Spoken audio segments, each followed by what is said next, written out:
नमस्कार साथियों, आप सभी का स्वागत है NEG कोचिंग क्लासेस के अंदर। तो आज की जो अपनी क्लास है वो रहेगी एनिमल हस्बेंड्री के एक टॉपिक फोडर कंजर्वेशन यानी कि चारा संरक्षण। तो जानते हैं कि चारा संरक्षण होता क्या है या फोडर कंजर्वेशन किसको बोलते हैं।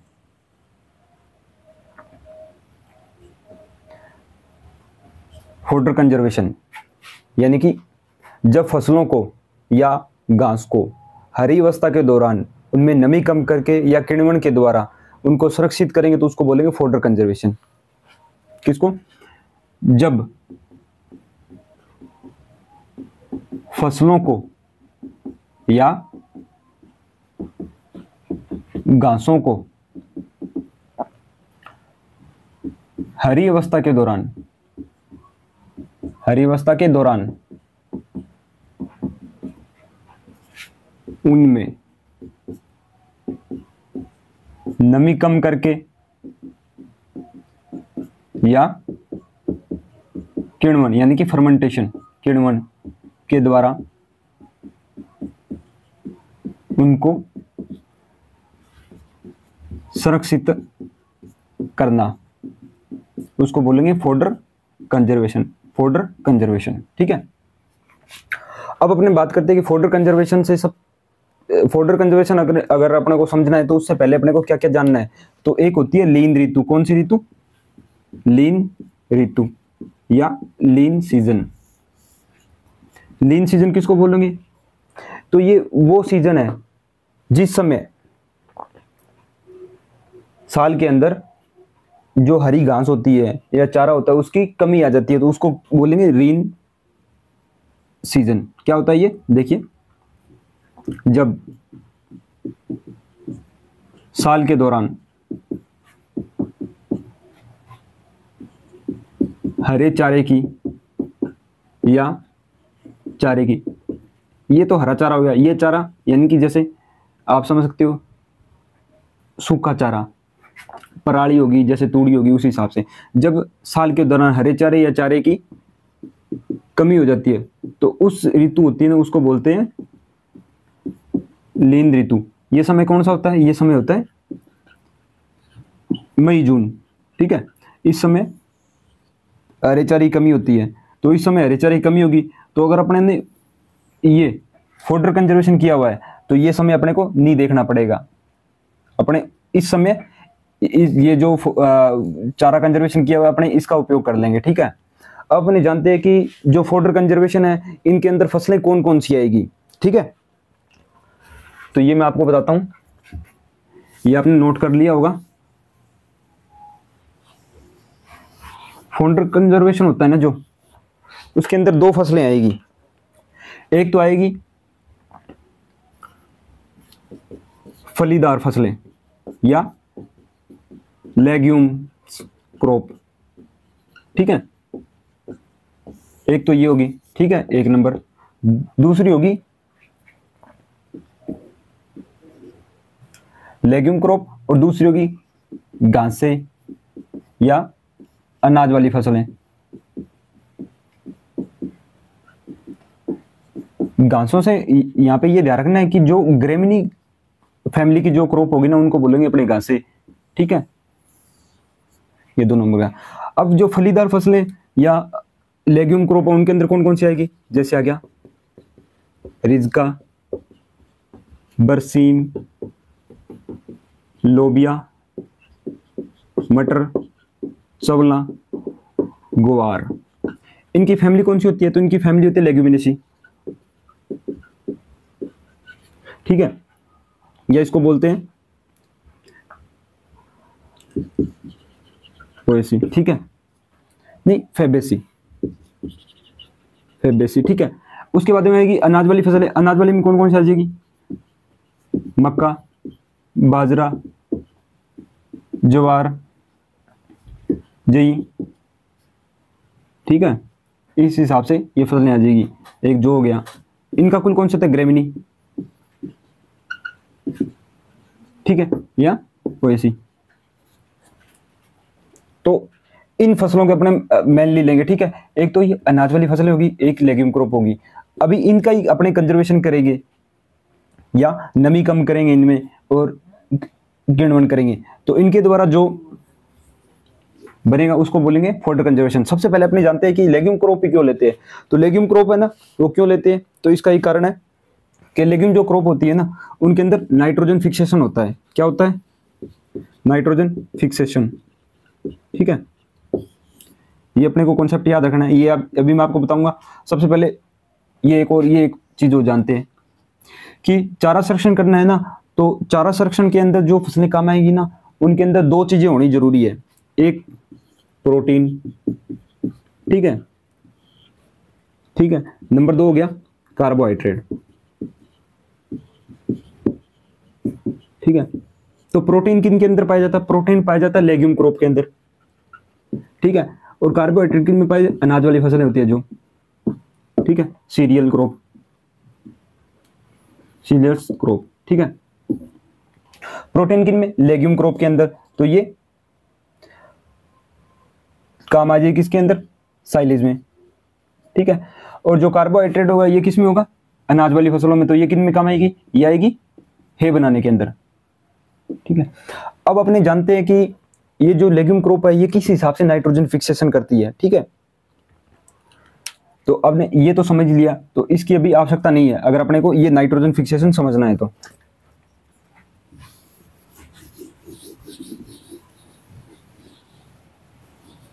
जानते हैं नाइट्रोजन फिक्सेशन कैसे करती है ये क्रॉप।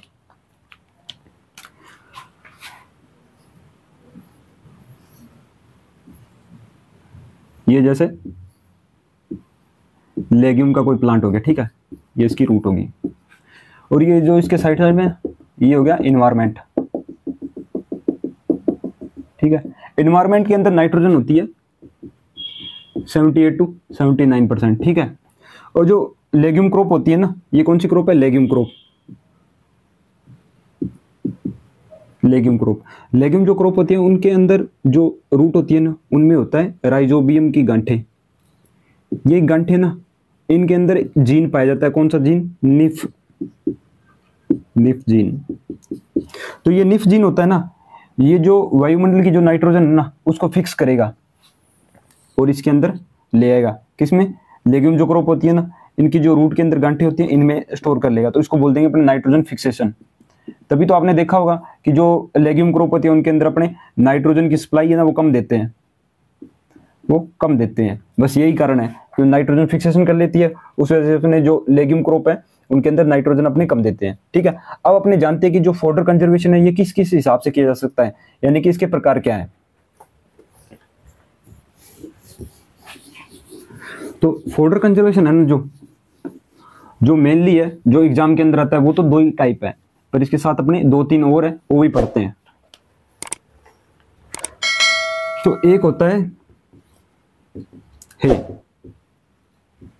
ठीक है, 2 नंबर पे होता है साइलेज, ठीक है, 3 नंबर पे होता है हाइलेज, 4 पे होता है लूम या लूम। ठीक है, एक और बच गया पाला। ठीक है, ये सब ना फोडर कंजर्वेशन के टाइप है। अब सबसे पहले अपने जानते हैं कि हे ये क्या होता है।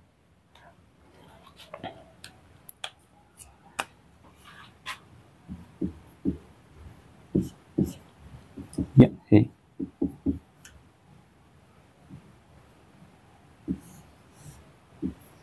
तो हे के बारे में जानते हैं। तो हे क्या होता है वो मैं आपको बता देता हूं पहले वर्बली बोल के। तो हे के अंदर होगा कि जब अपने कोई भी फसल है उसको फ्लावरिंग से पूर्व या उसके अंदर जब 50% फ्लावरिंग हो गई है तो उस समय उस फसल को अपने नमी कम करके संरक्षित करेंगे, तो उसको बोलेंगे हे बनना। ठीक है, या हे बनाना। इसके अंदर क्या होगा, इसमें सबसे इंपॉर्टेंट चीज वो ये ध्यान रखना कि लगभग 50% फ्लावरिंग होनी चाहिए। अगर ज्यादा फ्लावरिंग होगी ना, या फ्लावरिंग के बाद अपने क्यों नहीं लेते, तो अगर फ्लावरिंग होगी तो उनके अंदर सीड फॉर्मेशन हो जाएगा और इसके अंदर प्रोटीन है उसकी जो मात्रा है वो घट जाएगी। इस वजह से अपने ध्यान रखना है कि या तो पुष्पन से पूर्व, ठीक है, या पुष्पन से पूर्व, या जब उसके अंदर 50% फ्लावरिंग हो गई है उस समय उस फसल को नमी कम करके, क्या कम करके, नमी कम करके संरक्षित करेंगे तो उसको बोलेंगे हे, उसको बोलेंगे हे। जैसे अभी मैं आपको उदाहरण बताता हूं जो अपने दैनिक जीवन के अंदर उपयोग करते हैं। जैसे बाजरे की जो क्रॉप होती है, जब अपने उनसे भुट्टे या बालियां उनकी अलग करके उनको खेत के अंदर ही छोड़ देते हैं और फिर अपने उनकी कटाई करके पशुओं को चारे के रूप में देते हैं तो उसको बोलेंगे हे। ठीक है, क्या चीज है? बाजरा। बाजरे का अपने उपयोग करते हैं ना, ठीक है। और या मक्की, तो अपने इनके अंदर ये चीजें अपनाते हैं। या अपने बोल सकते हैं कि जो हो गया चावल वाली जो पराली होती है ना, अपने उसका उपयोग करते हैं। तो ये सब है ना हे के प्रकार ही है। ठीक है, तो अभी आप समझ गए होंगे तो हे क्या चीज है, इसका फंडामेंटल जो है वो आप समझ गए कि हे क्या होता है। अभी अपने देखते हैं कि बनता कैसे है, या इनके जो हे है उसके अंदर कौन कौन सी बातें हैं वो ध्यान रखने लायक है। तो ये मैं साफ कर देता हूं। अपने बात करते हैं कि हे किस हिसाब से बनेगा।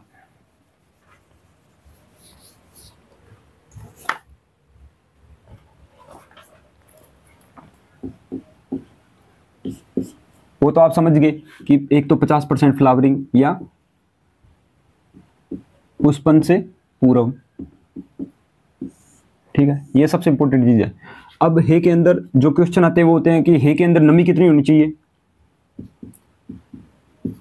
तो नमी हे के अंदर होनी चाहिए 14 से 15%। ठीक है, उसके बाद में शुष्क पदार्थ या ड्राई मैटर,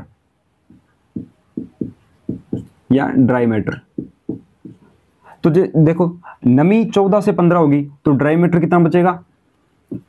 85 से 90। ठीक है, हालांकि 80 से 85 होता है पर अपने को याद रखना है 85 से 90। कितना याद रखना है? 85 से 90। ठीक है, और हे बनाने के लिए सबसे जो प्रमुख घटक है वो कौन सा होना चाहिए फसल के अंदर? प्रमुख घटक। तो हे के लिए प्रमुख घटक होता है वो होता है प्रोटीन। और प्रोटीन किन के अंदर पाया जाएगा? जो लेग्यूम क्रॉप होती है उनके अंदर प्रोटीन सबसे ज्यादा पाया जाता है। तो इसके लिए उपयुक्त फसलें कौन सी होगी? तो आप समझ गए होंगे प्रोटीन है तो कौन सी आएगी? Legume crop. प्रमुख फसल या हे के लिए उचित फसल कौन सी होगी? ये याद रखना, बहुत इंपॉर्टेंट क्वेश्चन है ये। एक तो होती है रिजका, एक होती है बरसीम, ठीक है, एक होता है जई। अब जई से यह याद रखना कि जई से ना अपने हे भी बना सकते हैं और जई से अपने साइलेज भी बना सकते हैं। ठीक है, रिजका होता है ना जो, इसको बोलते हैं चारे वाले फसलों की रानी। ठीक है, क्या बोलते हैं? रानी। और जो बरसीम होते हैं उसको बोलते हैं राजा। ये क्वेश्चन पूछते हैं एग्जाम के अंदर कि जो चारे वाली फसलें हैं ना उनके अंदर रानी किसको बोलेंगे? क्या? चारे वाली फसलों की रानी बोलेंगे रिजका। ठीक है, और चारे वाली फसलों में राजा किसको बोलेंगे? बरसीम को। और इन दोनों की जो फैमिली होती है ना वो कौन सी होती है? लेग्यूमिनेसी। ठीक है, तो ये अपना हो गया हे। ठीक है, इसके अंदर कुछ और बातें हैं जो मैं आपको बता देता हूं। अब आते हैं कि हे अपने ना किस किस हिसाब से बना सकते हैं। ठीक है, हे के टाइप कौन कौन से है? हे के प्रकार,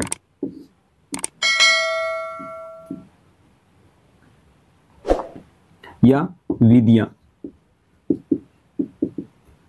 तो एक होती है फ्लैट लैंड, यानी कि सीधा अपना खेत है, समतल खेत, उसके अंदर अपने फसल ना उसको काट लेंगे। कब काटना है? जब उसके अंदर नमी हो 20 से 25%। ठीक है, और उसकी नमी को अपने कितना करना है? उसकी नमी को अपने करना है 14 से 15%। हालांकि ये अपने को याद नहीं रखना, अपने को याद रखना है ये इतना ही कि उसकी नमी को अपने कितने तक लेके आना है? 14 से 15%। तो फ्लैट लैंड, इसके अंदर ही ना जो खाली भूमि है अपने खेत की या समतल भूमि है उसके अंदर अपने फसलों को काट के सुखा देंगे। अब कब काटेंगे, तो उसको काटेंगे 50% फ्लावरिंग या पुष्पन से पूर्व, ठीक है। तो उसको फसल को सुखा देंगे, और जब तक उसके अंदर नमी हो जाए ना 14 से 15%, तो उसको अपने बोल सकते हैं हे बन गई भाई। उसके बाद में आता है क्यारी विधि, इसके अंदर ही सेम ही ये हुआ, ठीक है। उसके बाद में आता है सस्यागर शुष्क विधि, ठीक है। ये थोड़ा ध्यान रखना अपना सर, या इसको बोलते हैं बरन, बरन ड्राई, ठीक है। इसके अंदर होता है कि जो अपना खेत है ना, जैसे इस हिसाब से ये खेत हो गया, इसके अंदर ना जमीन के नीचे ऐसे कुछ कुछ जगह छोड़ के पाइपें होंगी, ठीक है। और इनके अंदर से ना गर्म हवा निकलेगी, जो जो ये जो अपने ने फसल ये काट के रखी है ना, उसको सुखा देगी। कब कहाँ तक सुखाएगी, 14 से 15%, जब तक उसमें नमी हो जाए तब तक उसको सुखा देगी, ठीक है। तो उसको बोलेंगे सस्यागार विधि। उसके बाद में आती है विंडो, विंडो मेथड, ठीक है। ये अपने बस नाम याद रखना है। और एक और आती है, वो होती है ट्राइपॉड या तिपाही विधि, ठीक है। ये क्या होती है, तिपाही विधि या ट्राइपॉड। इसके अंदर क्या होता है, इसके अंदर ये ध्यान रखना है, जहां पे वर्षा अधिक होगी ना, वर्षा प्रभावित क्षेत्र, उसके अंदर ये विधि अपने काम लेंगे। इसमें क्या होता है कि जमीन से ना थोड़ा ऊपर ऐसे स्टैंड बना होगा, और उसके ऊपर अपने ये जो फसल है ना हे बनाने के लिए वो रख देंगे, तो उससे भी इसकी जो नमी है वो कम हो जाएगी। तो इसको बोलेंगे ट्राइपॉड मेथड। अभी एक बार ये अपना हे है ना जो पूरा हो गया, एक बार मैं फिर से आपको बता देता हूँ हे किसको बोलेंगे। तो हे जब अपने फसल को उसके अंदर पुष्पन हो गया 50% या पुष्पन से पूर्व, उसकी नमी कम करके उसको संरक्षित करना, उसको बोलेंगे हे, ठीक है। हे के अंदर नमी कितनी होनी चाहिए, 14 से 15%। शुष्क पदार्थ 85 से 90%। प्रमुख घटक क्या होता है हे का, वो होता है प्रोटीन। और प्रमुख फसल या हे के लिए उचित फसल कौन सी होती है, रिजका, 1 नंबर पे रिजका याद रहता है, ठीक है। 2 नंबर पे बरसीम, 3 नंबर पे जई। ऑप्शन इन दोनों में से आएगा, रिजका या बरसीम, तो अपने रिजका ही क्लिक करना है। रिजका सबसे इंपॉर्टेंट है, उसके बाद में बरसीम आएगा। तो उचित फसल कौन सी होगी, रिजका व बरसीम और जई। हे के प्रकार कौन से होंगे, फ्लैटलैंड क्यारी विधि, सस्यागार या विंडो, या ये ट्राइपॉड वाला, ठीक है। सस्यागार है उसको बरन ड्राई मेथड बोलते हैं। इसके अंदर वो जो सूखी हवा है या ड्राई जो एयर है वो निकलती रहेगी, और उससे भी नमी कम हो जाएगी। तो जो है ना वो अपनों ने कंप्लीट कर लिया। अब इसके बाद में क्या होगा, इसके बाद में आएगा एक अपना 1 नंबर पे तो आ गया ये है, क्या हो गया, अपनों ने आज किया जो किया है, या उसको बोलते हैं सूखा चारा। हालांकि इसको बोलते नहीं है, पर इससे आप समझ पाओगे कि सूखा चारा से संबंधित क्या होगा, कि जैसे पराली को, या जो वो बाजरी वाली जो मैंने आपको बताया वो, ठीक है। 2 नंबर पे आएगा साइलेज, क्या आएगा, साइलेज। 3 नंबर पे कौन सा आएगा, लूम या लूंग। इसके बाद में आएगा पाला, उसके बाद में आएगा हाईलेज, ठीक है। तो अपनों ने आज ये कंप्लीट कर लिया है, और नेक्स्ट क्लास के अंदर अपने बात करते हैं साइलेज के अंदर, ठीक है। और पाला क्या होगा, लूम क्या होगा, या हाईलेज क्या होगा। तो ये नेक्स्ट क्लास के अंदर ये चारों है ना जो ये कंप्लीट हो जाएंगे, और आज अपनों ने हे कंप्लीट कर लिया। तो आपको वीडियो कैसी लगी कमेंट बॉक्स के अंदर जरूर बताएं। अगर आप चैनल पे पहली बार आए हैं तो चैनल को सब्सक्राइब जरूर करें। धन्यवाद, मिलते हैं नेक्स्ट क्लास के अंदर।